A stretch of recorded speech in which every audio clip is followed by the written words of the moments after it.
نحمدہ ونصلی علی رسولہ الکریم۔ دوستو بزرگ، ہمارا جو سیرت کا موضوع چل رہا ہے، ہم اس تک یہاں تک پہنچے تھے کہ بنو بکر کے ساتھ مل کر قریش نے جو بنو خزاع پر حملہ کیا، ان کے 23 نوجوان مکے میں حرم پاک میں مار دیے، شہید کیے۔ تو ان کو تھا کہ یہ بات کھل نہ جائے، حضور اکرم صلی اللہ علیہ وسلم معاہدہ نہ توڑ دیں۔ وہاں سے ابو سفیان آئے معاہدوں کو بڑھانے کے لیے، مدینے آئے مکے سے۔ تو ایک آدمی تھا ان کا بنو خزاع کا، سالم ابن عمر، وہ شاعر تھا۔ اس نے آ کے ایسا گھوڑا دوڑایا، اپنی سواری کو دوڑا کے مدینے پہنچ گیا۔ 6 دن کا سفر تھا، وہ 3 دن میں لگاتار چلتا رہا اور پہنچ گیا۔ یہ تو ایک مثال ہے، سفر تو ویسے زیادہ دن کا تھا، پر 6 دن کا سفر 3 دن میں طے، مطلب آدھا سفر اس نے طے کہ آدھے ٹائم میں، اتنا جلدی سے وہ جا رہا تھا۔ اور آ کے حضور اکرم صلی اللہ علیہ وسلم کی خدمت میں حاضر ہوا، اور شاعر تو تھا، اس نے آ کے ایسے رو کے حضور اکرم صلی اللہ علیہ وسلم کو بتایا کہ یا رسول اللہ، ہمارے ایسے نوجوانوں کو حرم پاک میں شہید کیا گیا، وہ طواف کر رہے تھے، ان کو شہید کیا گیا، ان کی لاشیں ابھی تک وہاں پہ پڑی۔ تو حضور اکرم صلی اللہ علیہ وسلم کو بھی جوش آ گیا، 23 نوجوانوں کو قتل کیا۔ حضور اکرم صلی اللہ علیہ وسلم کو بھی جوش آ گیا، تو آپ نے فرمایا یا صالح تمہاری مدد ہوگی، یا سالم تمہاری مدد ہوگی۔ اور وہاں سے خزاع کا جو ایک دوسرا سردار ہے،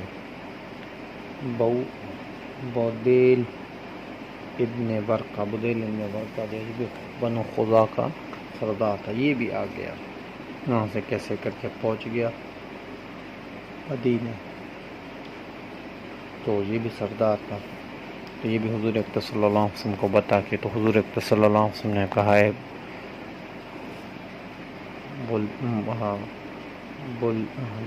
بدیل تمہاری امداد ہوگی، تمہاری مدد کی جائے گی بدیل۔ تو حضور تو بدیل کو بھی حضور نے یہی کہا کہ تمہاری مدد کی جائے گی۔ ابو سفیان، یہ بدیل جو تھا وہ واپس جا رہا تھا مکے، ابو سفیان مکے سے آ رہا تھا مدینے، تو یہ دونوں راستے میں ملے۔ بدیل کہاں سے آ رہے ہو؟ ابو سفیان نے پوچھا، تو بدیل نے کہا کہ میں تو ہمارے رشتہ دار ہیں یہاں پہ، میں وہاں سے آ رہا ہوں۔ تو بدیل نے کہا اچھا ٹھیک ہے، یہ بھی سردار تھا، وہ بھی سردار، تو انہوں نے کچھ نہیں کہا آپس میں۔ بدیل نے بھی اپنی بات کو چھپایا کہ ایسے نہ، میں اس کو کیوں بتاؤں۔ اس کے بعد رات انہوں نے وہاں پہ گزاری، کیونکہ بڑا سفر تھا۔ تو صبح کو بدیل جو ہے وہ مکے کی طرف جا رہا تھا، اور ابو سفیان جو ہے مدینے کی طرف جا گیا۔ تو جیسے بدیل آگے ہوا، تو اس نے ابو سفیان نے کہا جاؤ، ان کی جہاں پہ بھی اونٹوں کی لیڈ پڑی ہو وہاں سے اٹھا کے لے کے آؤ۔ تو اونٹوں کی لیڈ اٹھا کے لے کے آؤ، انہوں نے کہا کہ توڑو، ابو سفیان نے کہا توڑو اس کو۔ جب توڑا اس کو، تو کھجوروں کی کھکھریاں جو ہیں وہ پڑی ہوئی، تو انہوں نے کہا ہاں یہ ضرور مدینے سے آ رہا ہے، کہ مدینے والے ہی اونٹوں کو کھجوریں کھلاتے ہیں، اور کوئی علاقے میں نہیں کھلاتے، کہ مدینے میں کھجوریں زیادہ ہوتی ہیں اسی لیے۔ تو پھر وہ مدینہ جا رہا تھا، تو اس نے سوچا کہ میں کیسے جاؤں۔ ابھی حضور اکرم صلی اللہ علیہ وسلم کو تو یہ بات پتہ چل گئی ہے بدیل کے ذریعے، اب میں اگر گیا تو حضور اکرم صلی اللہ علیہ وسلم مجھ پر غصہ بھی ہوں گے، تو میں کیوں نہ اپنی بیٹی کے گھر جاؤں۔ ام حبیبہ کے گھر گئے، تو ام حبیبہ کے پاس جا رہے تھے، تو ایک چادر دیکھی وہاں پہ بیٹھ رہے تھے، تو ام حبیبہ نے نا وہ چادر ہٹا دی جلدی سے۔ انہوں نے کہا اچھا تم یہ پرانی چادر ہے، تم میرے لیے نئی چادر بچھانے والی ہو؟ اس نے کہا نہیں، تم جو ناپاک ہو، تم کفر والے ہو، یہ تو میرے سیدنا محمد مصطفیٰ صلی اللہ علیہ وسلم کی چادر ہے، تو میں تمہارے نیچے کیسے اس کو برداشت کروں؟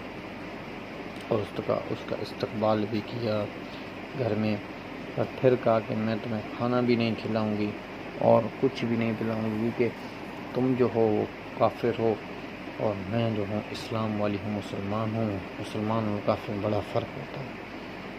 تو حضور اکرم صلی اللہ علیہ وسلم نے فرمایا، نہیں ام حبیبہ، یہ تمہارا والد ہے، بھلے کفر کی حالت میں ہی کیوں نہ ہو، پر یہ تمہارا والد ہے، اس لیے تم اس کے ساتھ اچھا سلوک کرو۔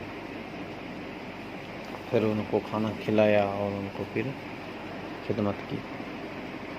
پھر حضور اکرم صلی اللہ علیہ وسلم کی خدمت میں حاضر ہوئے اور کہنے لگے، یا رسول اللہ، ہم معاہدہ کو بڑھانا چاہتے ہیں۔ آپ کو پتہ ہے کیسے پوری دنیا میں اسلام پھیل رہا ہے، کیسر و کسریٰ کے بھی محلاتوں میں، پھر یہاں پہ، پھر وہاں پہ، کیسے اسلام پھیل رہا ہے، تو ہمارا معاہدہ کتنا اچھا چل رہا ہے، تو کیوں نہ آپ جو ہیں اس دستخط کریں 20 سال کے، 10 سال اور۔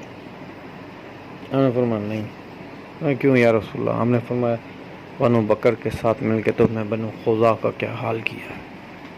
تو اس کے تو پیروں سے زمین نکل گئی، اس نے کہا اب میں کیا کروں، اب میں کیا کروں بنو خزاع والوں۔ ہم نے فرمایا یہ تم نے کیوں کیا معاہدے میں، جب اس کا حریف جو تھا وہ بنو خزاع والے ہمارے حریف تھے، بنو بکر والے تمہارے حریف، تو تم نے اس کا ساتھ کیوں دے کر بنو خزاع کے 23 آدمیوں کو تم نے قتل کیا، کیوں؟ تو وہ چپ ہو گیا۔ پھر وہ گئے حضرت ابو بکر صدیق رضی اللہ تعالی، حضور نے کہا نہیں میں دستخط نہیں کروں گا۔ تو وہ گیا پھر حضرت ابو بکر صدیق رضی اللہ تعالیٰ عنہ کے پاس، تم بھی قریش ہو اور سردار ہو، تم کر دو سائن۔ انہوں نے کہا حضور نے کیا کہا؟ انہوں نے کہا حضور نے نہیں کیا۔ انہوں نے کہا میں بھی نہیں کروں گا۔ پھر حضرت عمر رضی اللہ تعالیٰ عنہ کے پاس گئے۔ حضرت عمر رضی اللہ تعالیٰ عنہ نے کہا کہ ابو سفیان اتنا کافی نہیں ہے کہ میں نے اپنی تلوار نیام میں رکھی ہوئی ہے، ورنہ تیرا گلا کاٹ دیتا، کیونکہ حضور نے جس چیز کو منع کیا عمر اس پہ سائن کیسے کرے گا۔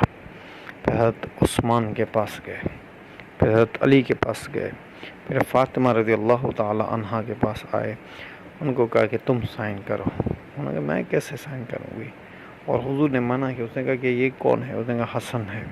اب حسن 4 سال یا 5 سال کا تھا، تو حسن کو اس سے سائن کروا کے دو، ایک صرف لکیر نکال کے دو، تاکہ میں جا کے قریش سے کہہ دوں حضور اکرم صلی اللہ علیہ وسلم نے نہیں تو کسی صحابہ نے اس کی اولاد نے سائن کیا۔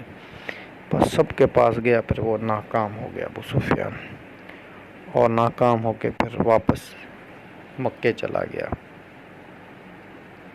تو حضور اکرم صلی اللہ علیہ وسلم نے بی بی عائشہ رضی اللہ تعالیٰ عنہ سے فرمایا کہ سامان تیار کرو۔ تو بی بی عائشہ رضی اللہ تعالیٰ عنہ سامان تیار کر رہی تھی، تو حضرت ابو بکر صدیق رضی اللہ تعالیٰ عنہ انہوں نے کہا کہ یہ تم کیا کر رہی ہو، کہاں کا سامان بنا رہی ہو حضور کے لیے؟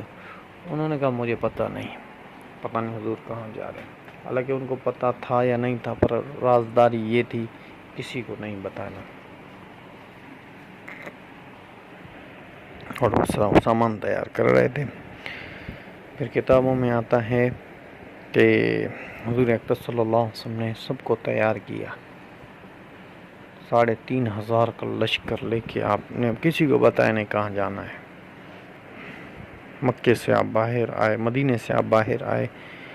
کسی روایتوں میں آتا ہے کہ حضرت ابو بکر صدیق حضرت عمر کو پتہ تھا کہ آپ کہاں جا رہے ہیں، باقی کسی کو بھی پتہ نہیں تھا کہ آپ کہاں جا رہے ہیں۔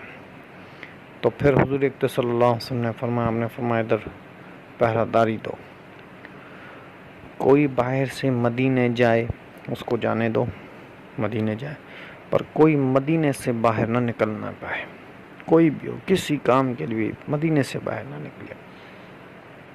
تو وہاں پہ حضور اکرم صلی اللہ علیہ وسلم پڑاؤ ڈالا اور کسی کو جانے نہ دیا وہاں سے۔ تو پھر حضرت علی کرم اللہ وجہہ کو اور زبیر بن عوام کو حضور اکرم صلی اللہ علیہ وسلم نے بلایا اور فرمایا کہ یہ حکم ہے، تو انشاءاللہ زندگی رہے گی تو بات چلتی رہے گی۔ وما علینا الا البلاغ۔